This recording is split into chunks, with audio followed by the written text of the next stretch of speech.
প্রিয় দর্শক বন্ধুরা, তো বন্ধুরা বাংলা আবাস যোজনা কবে কি টাকা দেওয়া হবে এবং কবে লিস্ট কিন্তু প্রত্যেক ওয়েবসাইটে দেওয়া হবে তা কিন্তু ঘোষণা করে দিলেন পঞ্চায়েত দপ্তর তরফ থেকে। আপনারা জানেন যে আপনাদের বাড়ি বাড়ি কিন্তু সেই বাংলা আবাস যোজনা সার্ভে শুরু হয়েছে এবং যে সমস্ত ব্যক্তিদের নাম লিস্টে থাকবে সেই সমস্ত ব্যক্তিদের লিস্ট কিন্তু পঞ্চায়েত লেভেল থেকে ডিস্ট্রিক্ট লেভেল পর্যন্ত সমস্ত ওয়েবসাইটে কিন্তু একটা তারিখ ঘোষণা করা হয়েছে। এই তারিখের মধ্যে কিন্তু সে দিয়ে দেওয়া হবে। এর মধ্যে যে সমস্ত ব্যক্তিদের নাম কিন্তু অযোগ্য সেই সমস্ত ব্যক্তিদের নামই আপনারা কমপ্লেন করতে পারবেন।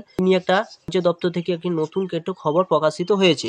তো চলুন আর সম্পূর্ণ জানবো ভিডিওর মাধ্যমে। আপনারা অবশ্যই ভিডিও সম্পূর্ণ দেখবেন এবং চ্যানেলে যে নতুন থাকেন চ্যানেলটি অবশ্যই সাবস্ক্রাইব করে রাখুন, পাশে থাকা বেল আইকনটি অবশ্যই আপনারা প্রেস করে রাখবেন। যে আবাস যোজনার টাকা বরাদ্দ শুরু, যারা পাননি কবে পাবেন টাকা, তারিখ জানিয়ে দিল পঞ্চায়েত দপ্তর, এখনই জানুন। তো দেখুন এটা কি বলা হয়েছে, সম্পূর্ণ আপনারা দেখতে থাকুন। এখানে বলা হয়েছে যে আবাস যোজনা নিয়ে নয়া নির্দেশ, 23শে ডিসেম্বর মধ্যে আবাস যোজনা টাকা বরাদ্দ শুরু করতে হবে। যেটা উল্লেখ করা হয়েছে যে দেখুন 23শে ডিসেম্বর মধ্যে কিন্তু আবাস যোজনা টাকা কিন্তু বরাদ্দ করতে হবে, যেটা উল্লেখ করা হয়েছে।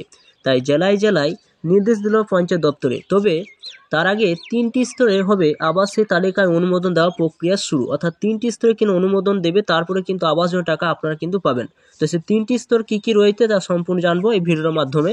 যেটা বলা হয়েছে যে সূত্রের খবর অনুযায়ী গ্রাম সভা, ব্লক লেভেল কমিটি ও ডিস্ট্রিক্ট লেভেল কমিটি এই 3টি স্তরে শুরু হবে।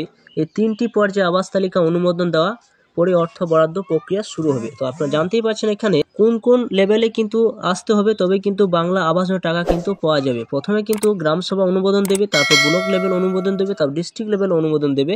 এই সমস্ত 3টি কমিটি অনুমোদন দেওয়ার পর তারপরে কিন্তু বাংলা আবাস যোজনা টাকা দেওয়া শুরু হবে।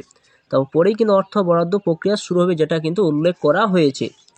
এছাড়া বলা হয়েছে যে আবাস যোজনা তালিকা প্রত্যেকটা ব্লক, এসডিও, জেলা শাসকদের অফিস ও জেলার ওয়েবসাইটগুলোতে 29শে নভেম্বর থেকে 6 ডিসেম্বর পর্যন্ত তালিকা দিতে হবে, যেটা তারিখ কিন্তু ঘোষণা করে দেওয়া হয়েছে। তো কবে কি আপনার লিস্ট বেরিবে সেই লিস্টটাই কিন্তু এখানে বলে দেওয়া হয়েছে যে এই তারিখের মধ্যে এই তারিখ পর্যন্ত আপনাদের সেই লিস্ট টাঙিয়ে দেওয়া হবে।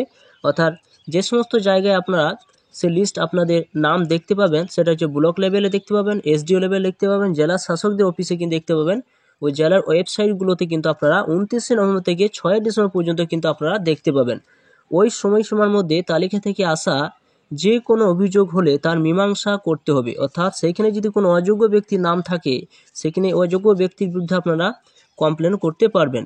জেলায় জেলায় আবাস তালিকা নিয়ে ফের নির্দেশ পঞ্চায়েত দপ্তরে, যেটা কিন্তু পঞ্চায়েত দপ্তর থেকে সেটার নির্দেশ কিন্তু দিয়ে দেওয়া হয়েছে। এছাড়া বলা হয়েছে যে প্রসঙ্গত যে আবাস যোজনা টাকা দুর্নীতি রাজ্য জুড়ে তোলপাড়, অযোগ্যদের নাম তালিকা থাকার অভিযোগকে কেন্দ্র করে প্রায় রোজই রাজ্যের কোথাও না কোথাও অশান্তি হচ্ছে।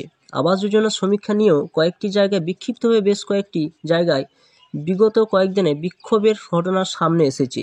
এই তালিকার ক্ষেত্রে স্বচ্ছতা আনতে কিছুদিন আগে 11 দফার নির্দেশ জারি করে পঞ্চায়েত দপ্তর।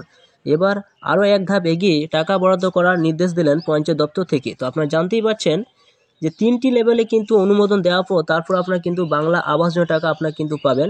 সে বাংলা আবাস যোজনা টাকা কিন্তু 23শে ডিসেম্বর মধ্যে কিন্তু সেটা অনুমোদন হয়ে যাবে। অর্থাৎ 3টি লেভেলে যখন অনুমোদন শুরু হবে তারপর কিন্তু বাংলা আবাস যোজনা টাকা কিন্তু আপনাদের অ্যাকাউন্টে ঢুকতে শুরু করবে। তো বন্ধুরা আপনারা অবশ্যই ভিডিও সম্পূর্ণ দেখলেন এবং চ্যানেলে যে নতুন থাকেন চ্যানেলটি অবশ্যই সাবস্ক্রাইব করে রাখুন, পাশে থাকা বেল আইকনটি অবশ্যই আপনারা প্রেস করে রাখবেন।